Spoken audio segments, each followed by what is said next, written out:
Good morning and welcome to News for Hearing Impaired. I'm Shubhendu with my colleague Meera Bhatia. Let's begin with the headlines. Centre reiterates COVID-19 in India still in local transmission mode. Health Ministry says growth rate of corona infections in India as compared to developed nations is low. Appeals to people to keep cooperating in the fight against the deadly virus.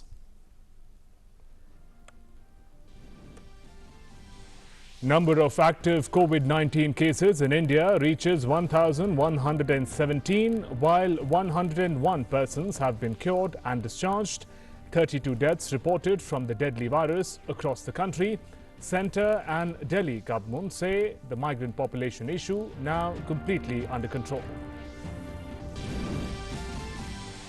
Prime Minister Narendra Modi interacts with leaders of social and spiritual organizations, urging them to spread awareness about the importance of social distancing. PM also interacts with heads of Indian missions across the globe via video conferencing, discusses ways to combat coronavirus and the role Indian missions can play in assisting Indians abroad.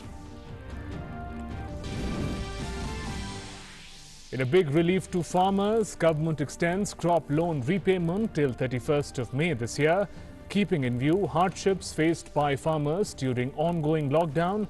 Now farmers can repay crop loans up to extended period at an annual interest of 4% without attracting any penalty. ICMR approves first indigenously developed COVID-19 virus test kit.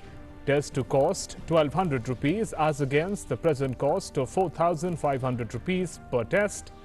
DRDO says it has devised indigenous equipment, including multiple-use ventilators and isolation tubes to fight COVID-19 pandemic.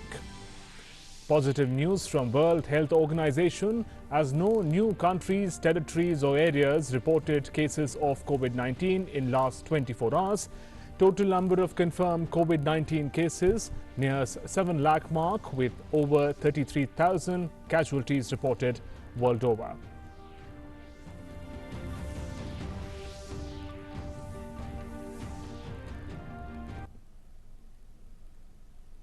The centre has reiterated that COVID-19 epidemic in India is still in local transmission mode, refuting some reports that it has reached limited community transmission.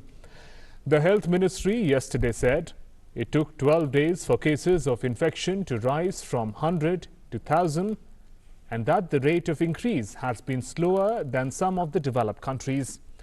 Health Ministry officials attributed the slow pace of rise in cases in India to people's participation in strictly following the social distancing guidelines and the collective preemptive actions taken by the centre in tandem with the state governments.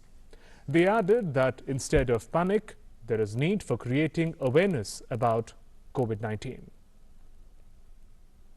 We have to come out of the semantics, and we have used the word in a very limited context in a way to highlight what we are going to do action at field. Nowhere we are saying there is community transmission.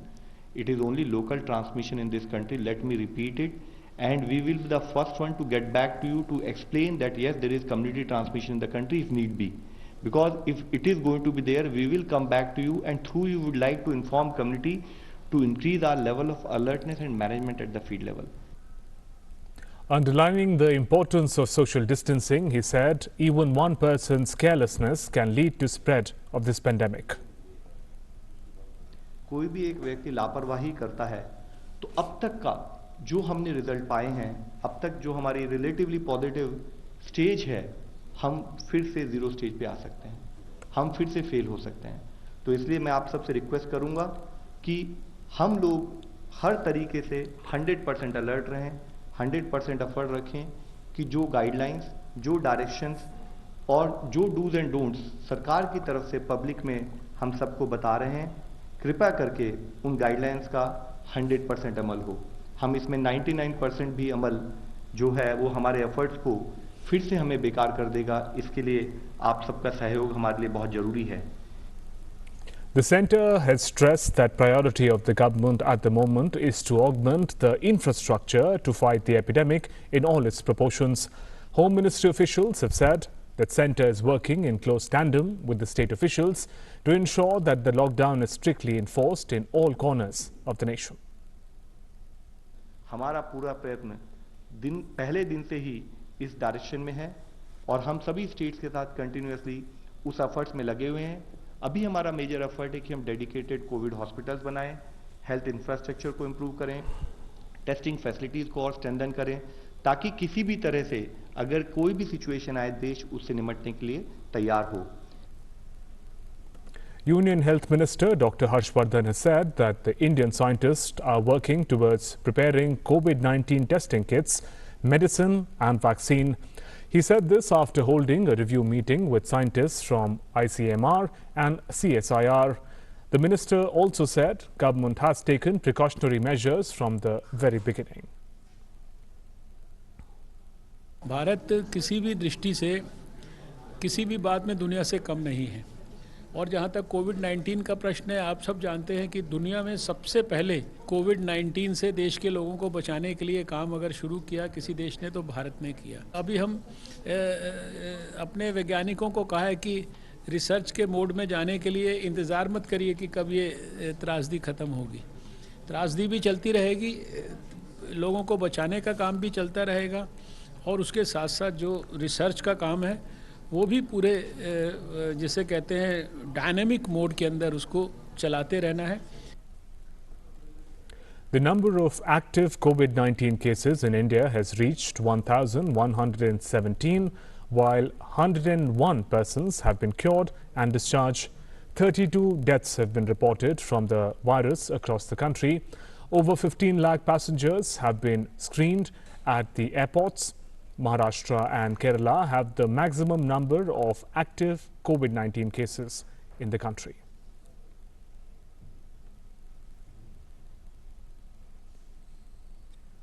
Meanwhile, the Indian Council of Medical Research is amplifying coronavirus test sites and more labs are being opened across the country.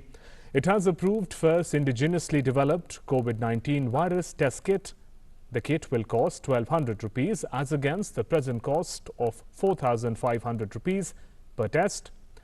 It also said that 38,442 tests have been conducted till now, out of which 3,501 were done on Sunday.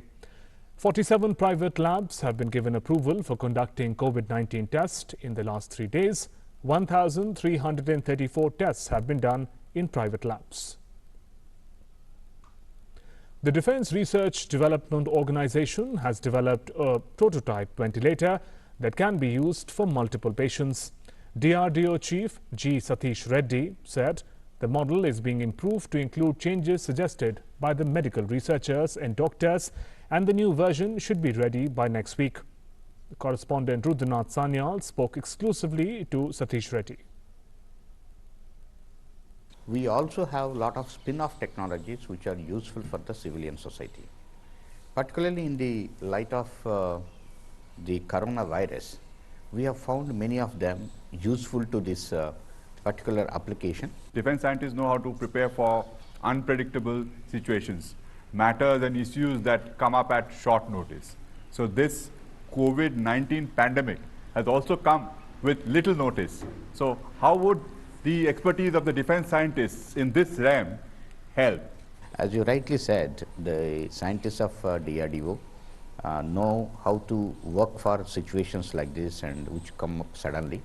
I can very proudly say that the laboratories across the country, the scientists are working on multiple solutions and multiple products and multiple technologies in the last maybe about 10 days, coming out with many solutions and which we need to test and validate and all that. And so on, passing on to the industry also very fast and making the local administration also aware of it quickly, and if possible they are training those people wherever it is required and necessary. Number of products started rolling in. One is the hand sanitizer. We also developed some basically the masks and then the PPEs, the personal protection equipment, the body suits, whatever we call it. And then we are also talking about the ventilators, then ventilators using for multiple patients, and face masks, and also the full body sanitization also, and some of these things which will be rolling out in the couple of days now. To cater to the requirement of oxygen supply for multiple patients during ongoing COVID-19 pandemic, personnel from Naval Dockyard, Visakhapatnam, have designed an innovative, portable, multi-feed oxygen manifold using a 6-way radial header fitted to a single cylinder. This innovation would enable one oxygen bottle to supply 6 patients concurrently, thus enabling critical care management to a larger number of COVID patients with the existing limited resources. The entire setup was made operational by the manufacture of a fine adjustment reducer and specific adapters of requisite dimensions for connecting the oxygen cylinder and the portable MOM. Indian Railways is planning to initially modify 5,000 passenger coaches to meet the requirement of any possible exigency of keeping some corona patients in isolation as and when required by the government. These coaches would be equipped with basic facilities needed for isolation as per medical guidelines.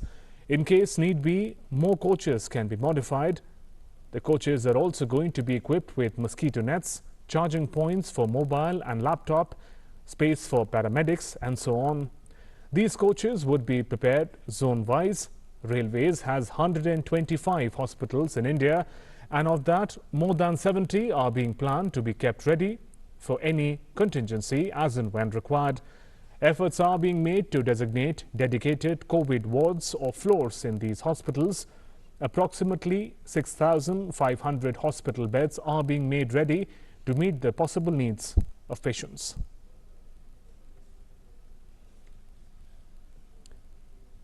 The Sports Authority of India will hand over Jawaharlal Nehru Stadium to Delhi government to be used as quarantine centre for COVID-19 patients. Sports Authority of India said it has already handed over the Sonipat Centre, and SAI Training Centre in Patiala has also been made ready as a 120-bed quarantine centre.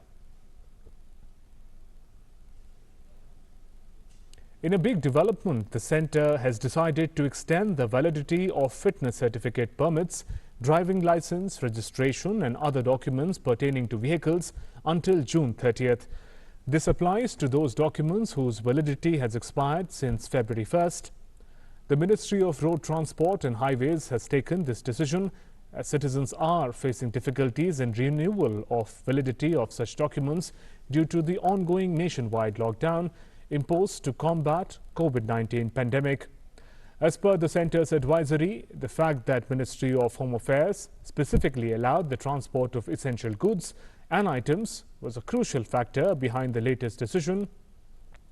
All states and union territories have been advised to follow this directive of Ministry of Road Transport and Highways. This would ensure that transporters rendering essential services are not harassed. The centre and Delhi government have said that migrant population issue is now completely under control. The centre has directed states to enforce strict implementation of lockdown. In an official directive to the states, the centre has asked the states to enforce lockdown strictly. The Cabinet Secretary and MHA are in constant touch with state chief secretaries and DGPs. States directed to ensure that there is no movement of people across cities or on highways. Only movement of goods should be allowed. DMs and SPs should be made personally responsible for implementation of these directions, which have been issued under the DM Act. Adequate arrangements for food and shelter of poor and needy people, including migrant labourers, be made at the place of their work.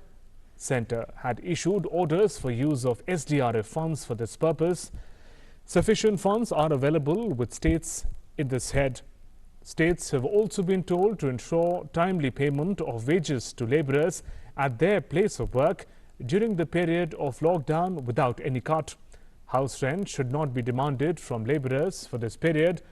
Action should be taken against those who are asking laborers or students to vacate premises. Migrant laborers will also be quarantined at different camps for 14 days. In the wake of lockdown due to the ongoing COVID-19 outbreak, the government has extended the benefit of 2% interest subvention to banks and 3% prompt repayment incentive to all farmers up to 31st of May 2020. This would be applicable for all crop loans up to Rs 3 lakhs given by banks which have become due or are becoming due between 1st of March 2020 and 31st May 2020. Due to restrictions imposed on movement of people, many farmers are not able to travel to bank branches for payment of their short-term crop loan dues. Moreover, due to restrictions on movement of people and difficulty in timely sale, receipt of payment of their produce, farmers may be facing difficulties in repayment of their short-term crop loans, failing due during this period. As India entered into day 7th of the 21-day lockdown to check the spread of coronavirus, Cabinet Secretary Rajiv Gauba clarified that the government has no plan to extend the 21-day nationwide lockdown. The Press Information Bureau in a tweet said, "There are rumors and media reports claiming that the government will extend the 21-day lockdown when it expires. The Cabinet Secretary has denied these reports, stated that these are baseless." Giving further respite to daily wage workers during the lockdown following coronavirus outbreak in Uttar Pradesh, State Chief Minister Yogi Adityanath transferred Rs 611 crore to over 27.1 lakh laborers of Manrega in the state. At a simple function held at the official residence of the Chief Minister, the funds were transferred in the bank account of the laborers. The amount was the pending dues of Manrega workers who get 100 days work in a year. पूरी दुनिया वैश्विक महामारी corona से आतंकित है। उस समय ग्राम्य विकास विभाग और भारतीय स्टेट बैंक मिलकर के प्रदेश के 27,15,000 से अधिक मनरेगा मजदूरों के खाते में 611 करोड़ रुपए की राशि का भुगतान कर रही है। इस धनराशि की उन मजदूरों के लिए क्या महत्व है, यह हम सब लॉकडाउन के कारण पलायन कर रहे मजदूरों की स्थिति को देख करके सहज अनुमान लगा सकते हैं। वास्तव में आर्थिक स्वावलंबन की ओर अग्रसर करने के लिए स्वरोजगार परक इन योजनाओं की बड़ी भूमिका है। The government, through a notification, has clarified that it has not changed the beginning of its financial year from April 1st to July 1st, as is being claimed by some social media posts. The beginning of the fiscal year 2020-21 would begin normally on April 1st. The Finance Ministry said a notification has been issued that relates to certain amendments to the Indian Stamp Act. It pertains to putting in place an efficient mechanism for collection of stamp duty on security market instruments transactions through stock exchanges or clearing corporation authorized by stock exchanges depositories. Prime Minister Narendra Modi held discussion with representatives of religious and social organizations through video conferencing. PM has been regularly interacting with various stakeholders in India's fight against COVID-19. During the discussion, representatives of various religious and social organizations assured Prime Minister that they would create awareness about preventive steps to fight against COVID-19 and motivate people to stay at home and maintain social distancing. Prime Minister observed that these organizations have three distinct specialities: humane approach, massive reach, and connect with people, along with a service mindset, due to which they are trusted implicitly. He said that the nation is facing an unprecedented crisis and needs the services of these organizations and their resources like never before. He suggested that organizations can play a huge role in arranging for basic necessities for the poor and can also dedicate their medical facilities and volunteers to serve patients and the needy. He highlighted that the nation needs both short-term measures and long-term vision to overcome the challenge. The representatives of the social welfare organizations praised leadership of Prime Minister in navigating a complicated situation with dexterity. They lauded the proactive measures of the government that have been effective in controlling the spread of the virus. They pledged support to PM CARES Fund, adding their workforce will be dedicated completely to the cause of serving the nation in this time of crisis. Prime Minister Modi also held video conferencing with the heads of all India's embassies and high commissions worldwide. This conference was convened to discuss responses to global COVID-19 pandemic. Prime Minister noted that extraordinary solutions. That was why even in this globalized era, most of the world had quarantined itself. Prime Minister complimented heads of missions for their efforts to evacuate Indians stranded abroad in some of the epicenters of the crisis. He also exhorted them to take steps on 5 specific counts. These counts were to ensure their own health and safety and that of their teams and families, to attend to Indians who remain in various foreign countries given the uncertainty of continuing international travel restrictions. He called on heads of Indian missions to help boost the morale of such compatriots abroad and to help them address issues arising from their unplanned stay abroad with their host governments, and also to address other problems that Indians might face abroad, including arranging shelter where necessary and feasible. Third, to stay alert and identify in their countries of accreditation best practices, innovations, scientific breakthroughs, and sources to procure medical equipment for India's fight against COVID-19. He also advised heads of mission to suitably publicize the newly established PM CARES Fund to mobilize donations from abroad. Fourth, since this crisis also impacts upon the economy, PM advised the heads to also focus on ensuring that commerce and essential supplies, logistic chains, remittances, and so on are unaffected through their coordination with foreign partners. Fifth, to continue to pay close attention to the evolving international political and economic situation, especially in the context of COVID-19 pandemic. In response, heads of mission outlined their efforts to help Indians stranded abroad, in particular students and workers. They also reported efforts to identify medicine, medical devices, technologies, research, and other measures that might help in India's own national effort to fight this pandemic. Meanwhile, some positive news from the World Health Organization in their daily coronavirus situation report. WHO yesterday said no new country, territory, or regions have been reported new cases of COVID-19 in the past 24 hours for the first time since the virus started its rapid spread. 58,411 new cases have been reported from the affected countries in the past 24 hours, taking the total number of confirmed infected cases to 6,93,224, while with over 3,215 deaths reported in the past 24 hours, number of total casualties has reached 33,106.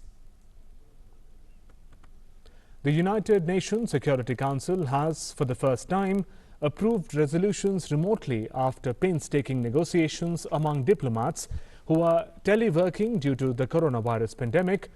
Diplomats said the Security Council on Monday unanimously voted for 4 resolutions, including one that extended through April 2021 the expiring mandate of UN experts who are monitoring sanctions on North Korea.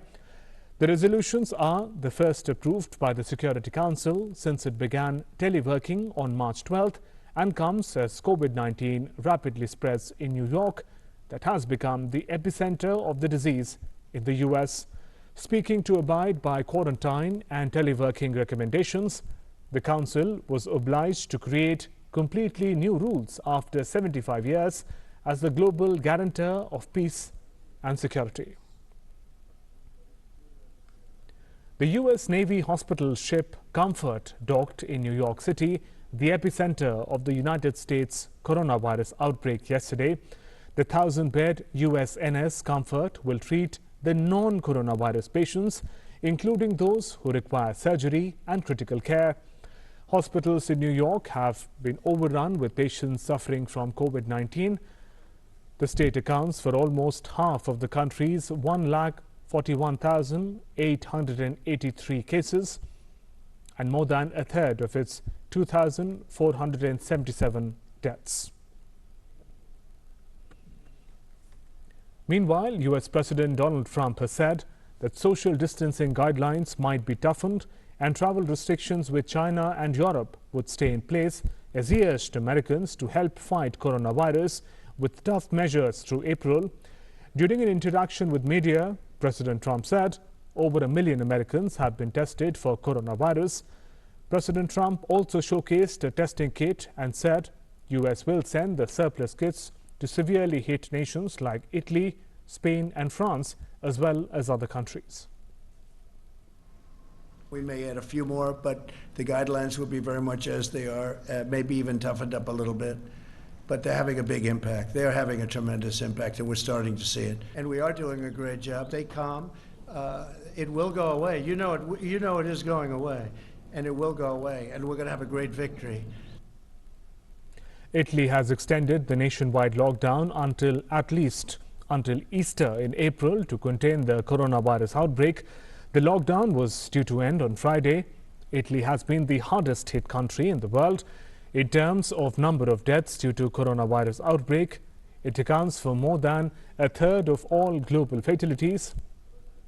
The country reported 812 new deaths yesterday, bringing the death toll to 11,591. The 3-week lockdown period, though, has been economically difficult. There is also a silver lining, with the number of people suffering from the illness at its epicenter in northern Lombardy region also dropped for the first time. And with that, we conclude this bulletin. Take very good care of yourself. Namaskar.